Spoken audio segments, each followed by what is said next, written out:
Ce n'est pas d'un livre dont je vous parlerai maintenant, mais d'une œuvre. D'une œuvre qui s'inscrit dans le parcours de vie d'un être entièrement destiné à la recherche de la vérité et de la liberté. Sur sa tombe à Florence, ville de sa naissance et de sa mort, sont simplement inscrits son prénom, son nom, ses dates, 1929, 2006, et ce mot, scrittore. Scrittore, écrivain en italien, car c'est ainsi qu'elle a voulu que cela soit, elle, une femme singulière, talentueuse, d'un courage et d'une force d'âme inouïe. Son prénom, Oriana, comme la duchesse de Guermantes proustienne. Nom, Falaschi. Profession, écrivain et grand reporter. Ses articles ont fleuri dans les journaux les plus prestigieux du monde. Elle a interviewé les personnalités politiques du monde entier les plus importantes, comme Kissinger, Willy Brandt, Golda Meir, Indira Gandhi, Arafat, jusqu'à Khomeini, qui lui avait imposé de porter le chador et qu'elle avait retiré durant l'interview en le traitant de tyran. Elle a interviewé les célébrités du monde entier, les astronautes de la NASA à Sophia Loren. Elle est devenue amie avec certaines d'entre elles, notamment avec le pape Benoît XVI, alors qu'elle était athée, et avec Pasolini, dont elle était une amie intime. Elle a été grand reporter de guerre, l'une des premières femmes reporters de guerre. Elle a couvert la guerre du Vietnam. Elle se rend sur le front au Vietnam 12 fois en 7 ans. Elle est reporter de guerre aussi au Liban. Ses interviews les plus marquantes, ses reportages, ont constitué pour elle le matériau dont elle a tiré des livres fabuleux. Le recteur du Columbia College de Chicago l'a définie comme l'un des auteurs les plus lus et les plus aimés au monde. Il lui a décerné le titre de docteur honoris causa en littérature. Les livres d'Oriana Fallaci se lisent d'une traite, car ils sont extrêmement vivaces, pétulants, directs et incroyablement instructifs. Le style de Fallaci est inimitable, c'est une musique. Mais ce que je dois dire, c'est que, malgré tout cela, ce grand talent, son prestige international, ses témoignages, ses prises de position en faveur des femmes dès les années 60, car c'est le sujet de son premier livre, Il sesso inutile, le sexe inutile, publié en 1961.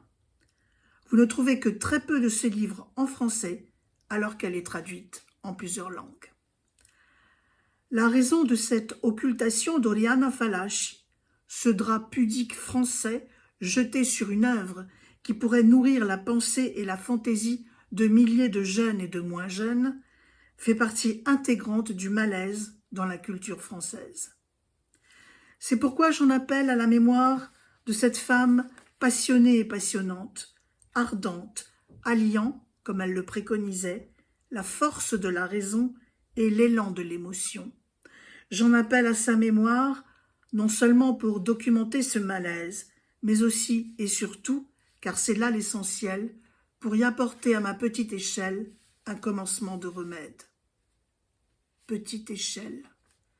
Si toutes les petites échelles s'adjoignaient les unes aux autres, cela formerait un grand ensemble capable d'abattre ce malaise dans la culture française en particulier et mondiale.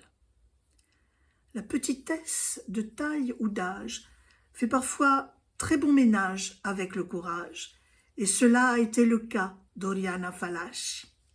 Quand elle était petite, justement, sa région, la Toscane, était envahie par les nazis, et son père faisait partie d'un réseau de résistants. Elle a grandi dans la guerre et l'affrontement avec la peur, car l'enfant a été résistante. Comme tant d'autres jeunes filles en Italie et en France, elle était à vélo et transportait les messages. Ce qu'elle transportait était caché dans des corbeilles de salade. Les adresses et pseudonymes des résistants étaient cachés dans une citrouille évidée, pendue dans le jardin du couvent où elle était cachée avec sa mère et ses 2 petites sœurs. Sous la paille, il y avait la presse clandestine.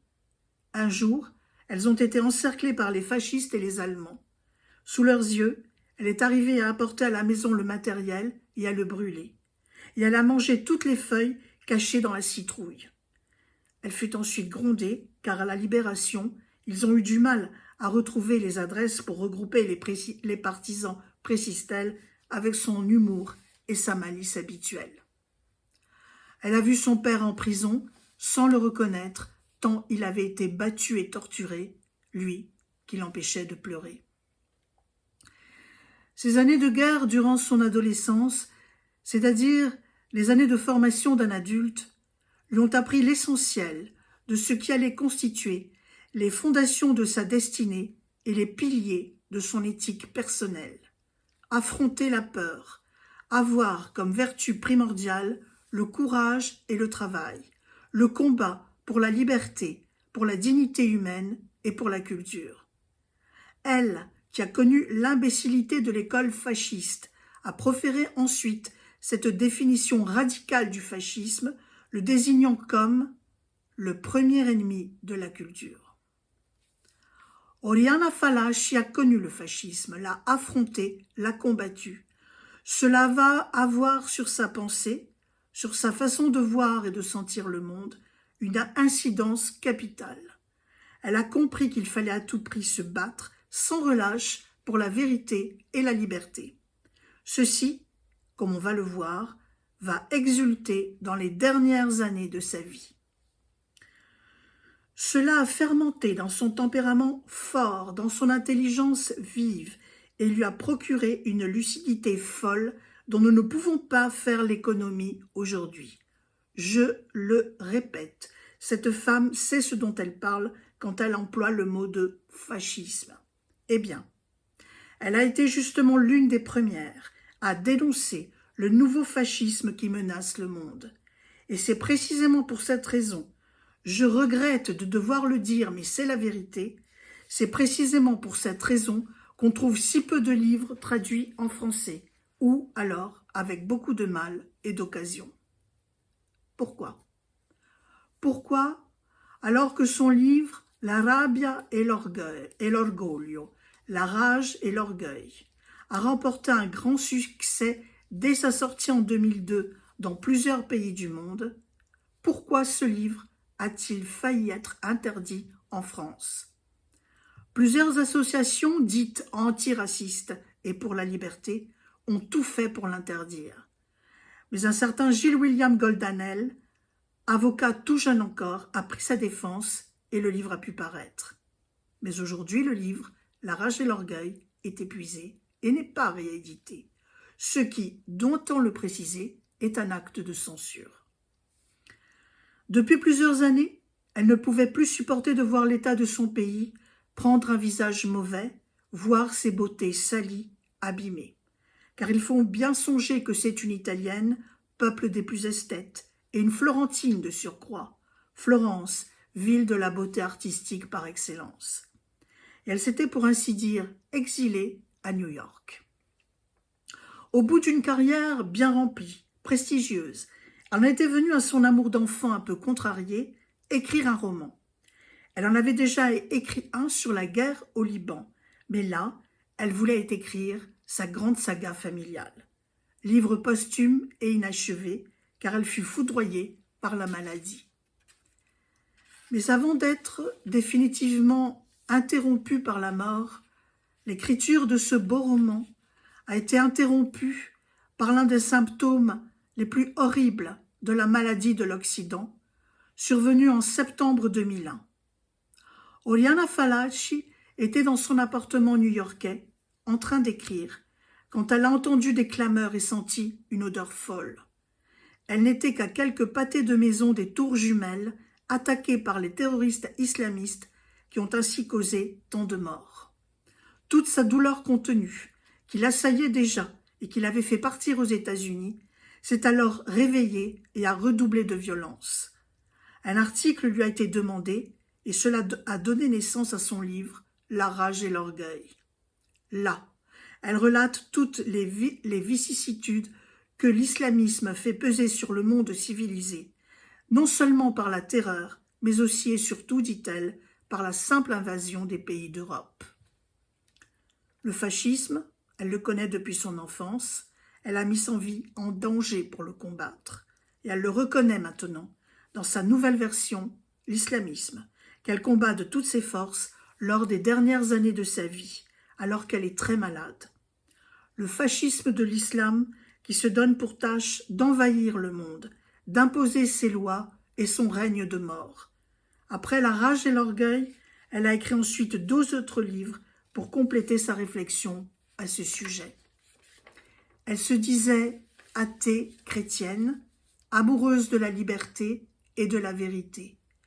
Et elle écrit sans embâge, sans peur de déplaire aux bien-pensants, eux qui endossent le clan du bien par snobisme et par mode, comme on endosserait un vêtement de bonne marque. Elle écrit « L'islamisme porte la mort comme l'Europe chrétienne porte la vie ». Elle déplaît à certains disant cela. Rassurons-nous cependant, car ses livres sont aussi adorés. Elle déplaît, mais elle s'en fiche. Voici ce qu'elle-même en dit. Le devoir d'un écrivain, d'un journaliste, n'est pas celui d'être aimé, honoré, adulé, parce que ce n'est pas le devoir de raconter ce qui est beau, ce qui est bon et va bien. Le devoir d'un écrivain, d'un journaliste, c'est de dénoncer ce qui est mal et ce qui va mal, coûte que coûte, y compris d'être haï, attaqué, insulté. Il n'y a qu'une chose que je ne comprends pas. Si je suis si antipathique, pourquoi se dérange-t-il à lire si attentivement ce que j'écris? C'est sur ces paroles d'elle que nous terminons cette chronique qui aurait pu durer encore des heures pour évoquer la fascinante Falach.